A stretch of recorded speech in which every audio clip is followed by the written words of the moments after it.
অনুগ্রহ করে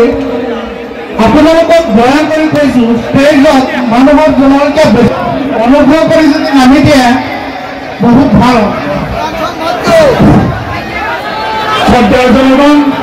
আমার মুখ্য অতিথি অধ্যাপক মৌলানা বদরুল আজমল সাহেব ইতিমধ্যে উপস্থিত হয়েছে আমি প্রথমে তেখেতক এখানে ফুলাম গামোচৰে আদৰি ওলাইছো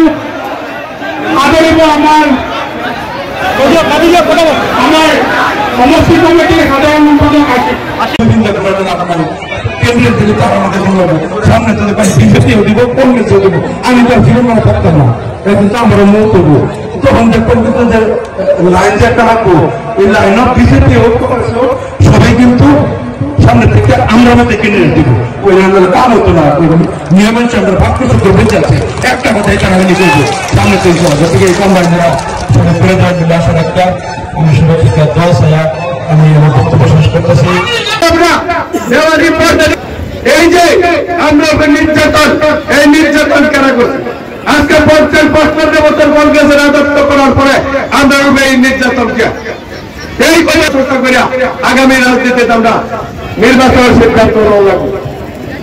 আজকে নগর লোকসভা আমরা দলের সুপ্রিম বদরুদ্দিন আজমল সাহেব একটা স্পষ্ট কথা বলছে যা নগর লোকসভা 12 লাখ মুসলমান তার ভিতরে সবের থেকে বেশি মিয়া মুসলমান শেষ করে দিলে স্কুল বিলাক ভাঙি দিলে হসপিটাল ভাঙি দিলে কোটি কোটি টাকার সরকারের অনুষ্ঠান নষ্ট করিলে এইজন মুখ্যমন্ত্রী শিক্ষামন্ত্রী হয়ে থাকতে স্কুল বিলাক জীবজন্তুর কারণে বানাইছিল নাকি জীব জানোয়ারের কারণে বানানো আছিল মানুষের কারণে বানাইছিল আমরা যে মানুষ আছেন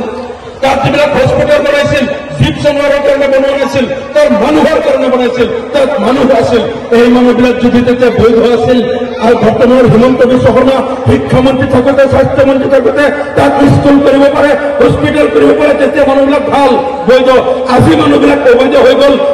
তেওঁলোকক তাৰ পৰা উচ্ছেদ কৰি পঠালে স্কুলবিলাক ভাঙি দিলে আগতে কিয় ইয়াত কোটি কোটি টাকাৰ স্কুল কোটি কোটি টাকাৰ হস্পিটেল কিয় বনোৱা হৈছিল তাৰ উত্তৰ সংবিধান সভাত দিব লাগিব আমি এই কথা কোৱাৰ লগে লগে মুখ্যমন্ত্রী পীযুষ হাজরিকারে কি একই সারা গেছে ভিতরে বা এই চেম্বারও পীযুষ হাজরিকা হলে আমল তেমন উত্তর দেয় বুঝলেন ও নাই মানুষ এটা অমুক তমুক প্রধানসল আর আরেকটা কথা যোগ করতে তারা লাভ নাই আমরা নকিবুল হোসেন সাহেব সময় ফরেস্ট মিনিস্টার